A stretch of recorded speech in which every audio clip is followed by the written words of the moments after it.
Con el Chapo Guzmán en la cárcel nuevamente, ahora nos han dicho que la violencia podría reducirse.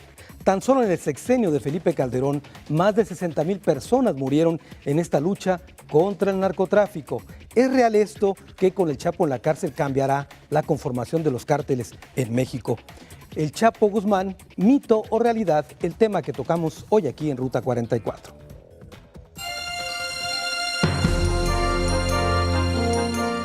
Nació el 4 de abril de 1957 en el poblado de La Tuna, en Badiraguato, Sinaloa, de donde son originarios otros narcotraficantes como Rafael Caro Quintero y Ernesto Fonseca Carrillo, y por lo tanto está a punto de cumplir 57 años. Hijo de un productor de mandarinas, señalado por ser gomero, el Chapo vivió desde niño capítulos de violencia intrafamiliar. Terminó por fugarse de su casa desde los 14 años y se fue a vivir con un tío, con quien inició los primeros trabajos en traslados de drogas a los Estados Unidos. Se integró a la célula del Cártel de Sinaloa, dirigida por Miguel Ángel Félix Gallardo, hasta su captura, en 1987, en Jardines del Bosque, en Guadalajara. Junto a su compadre Héctor Luis El Güero Palma Salazar, se resistieron a quedar bajo las órdenes de los herederos de la organización, los sobrinos de Miguel Ángel, los hermanos Arellano Félix. Bueno, ahí están algunos datos respecto al Chapo Guzmán. Saludo con mucho gusto a José Igor González Aguirre, él es coordinador de la Maestría en Gestión y Desarrollo Social, pero para efectos prácticos le diremos que es profesor investigador. Bienvenido, José. Gracias. A ver, desde el punto de vista de los que analizan este entorno social, ¿qué significa esta captura y este personaje como tal? Mira, hay por lo menos 3 planos en los que podríamos hacer un análisis que me parece que aquí se han tocado. Uno tiene que ver con el plano político. Es decir, esta pregunta, ¿cuál es el significado de la captura del Chapo? Y habrá que preguntarnos específicamente si la captura de este personaje representa un golpe real para el cártel o para la organización empresarial que este representa. Y probablemente la respuesta sea negativa. ¿Por qué? Porque la organización empresarial que este representa es bastante sofisticada y tiene procesos de sucesión también bastante delimitados en los que se está previsto, a partir de los que está previsto una reorganización de este tipo. Eso en el plano político. Y lo que representaría en términos de la capacidad del Estado para impartir justicia, por ejemplo. ¿Sí? Me explico que con la fuga del Chapo en 1993 quedó demostrada que era más bien una incapacidad. Esas serían como las lecturas políticas. En el plano económico habría que pensar si realmente esta captura va a disminuir los ingresos o el trasiego de droga por el país, lo cual también podría pensarse que la respuesta es negativa.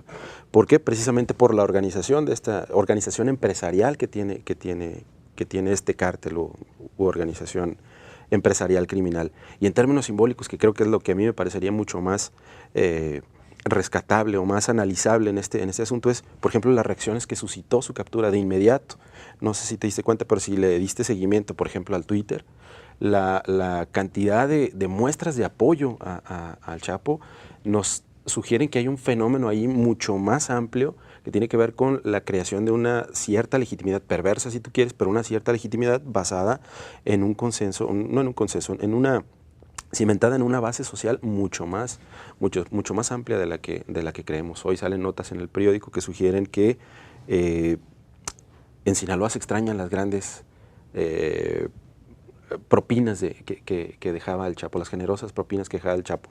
Y muchas notas de color están sugiriendo ese tipo de cosas que nos muestran que este personaje tenía una mitología muy amplia, o tiene una mitología muy amplia que resuena en diversos sectores de la población y que produce significados bien interesantes vinculados con la creación, por ejemplo, de un antihéroe.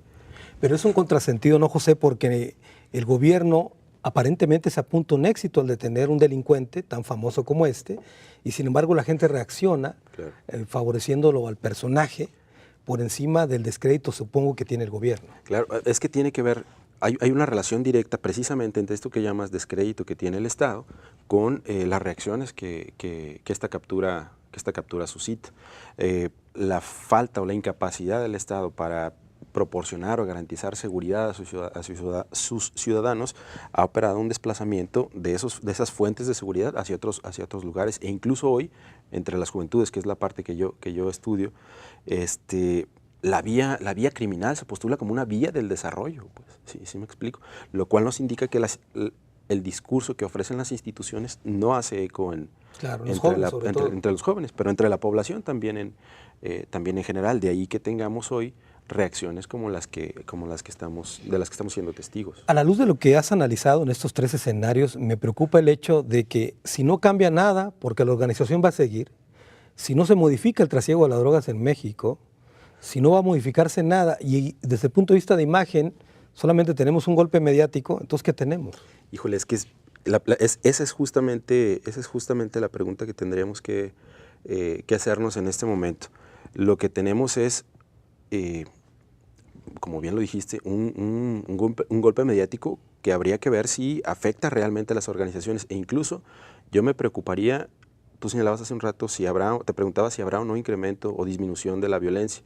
Bueno, al interior de la organización llamada Cártel de Sinaloa es difícil que haya expresiones significativas de violencia.